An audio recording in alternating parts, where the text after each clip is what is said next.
Greetings. My name is Dr. Sebastian Motherd, Associate Professor of Intercultural Studies at Kendrick-Glennon Seminary in St. Louis, Missouri. Welcome to a short presentation entitled Love and Responsibility, the Personalization Principle in Cyberspace. This is part 3 of 4, The Nature of Online Pornography. The nature of online pornography is often considered to rest in its ubiquity, a fact that enables the anonymity of the end user, thus fostering hedonism and even solipsism. While this is true for those who participate in online pornography, the activity of anonymous engagement does not define its nature, which is itself derived from the nature of cyberspace, as a form in which human persons are enabled to extend themselves to one another.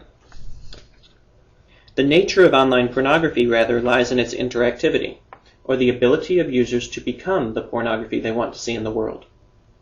This is accomplished either vicariously through off-screen participation in one's own genital manipulation and, almost as bad, curiosity that leads one into unchaste thoughts or activities, or publicly through on-screen participation in the genital manipulation of one another. To participate in online pornography, a person can do one of two things. He or she can rely upon the asynchronicity of cyberspace, unposted text, images, audios, or videos that represent past activity that is not happening live. In the second case, the participant relies upon the synchronicity of cyberspace, text, images, audios, or videos that represent present activity that is happening live. The participant can engage other persons in the live act through the use of an instant chat form, an audio hookup, or a web camera video feed. Sufficient anonymity is found not in the hiding of one's face, which some adult chat rooms require to be shown to guard against participation by minors, but in the masking of one's real name. Video feeds can, nonetheless, be archived by anyone with a screen recorder for any given use beyond the immediate context of situation in which the film was captured.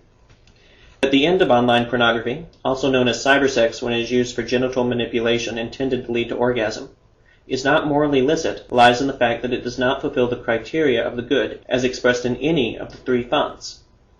In the case of the intention, the participant engages in a form of solipsism that has as its ultimate end self-gratification at the expense of another, the expense being the use of another as merely a means.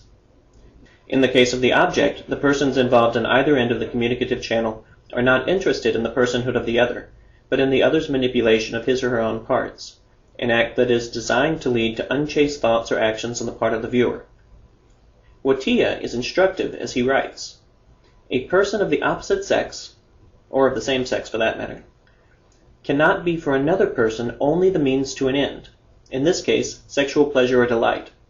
The belief that a human being is a person leads to the acceptance of the postulate that enjoyment must be subordinated to love.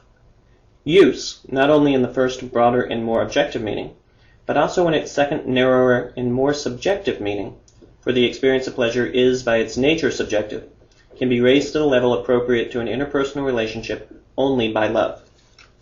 The claim is often made by participants that through cybersex they are able to express themselves more meaningfully to others than they would otherwise, because of geographical distance or temporal unavailability.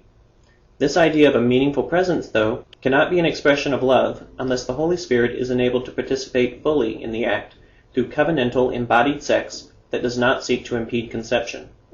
It is in this regard that the third font can be addressed, for the circumstances of cybersex are never conducive to the pursuit of the good, for the very reason that the Holy Spirit never receives an invitation to participate. Taught in this light, the argument that lust is legitimate, especially when it affects no one but the voyeur, quickly loses the glamour of its appeal.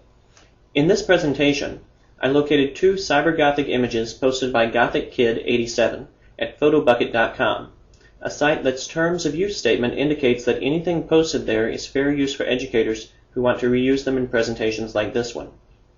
Chris Cooksey emailed me permission to use his Lust and Self-Abuse image. The remainder of these images were purchased at 123rf.com. This concludes the third part of the presentation series. I look forward to seeing you back for the conclusion in part 4.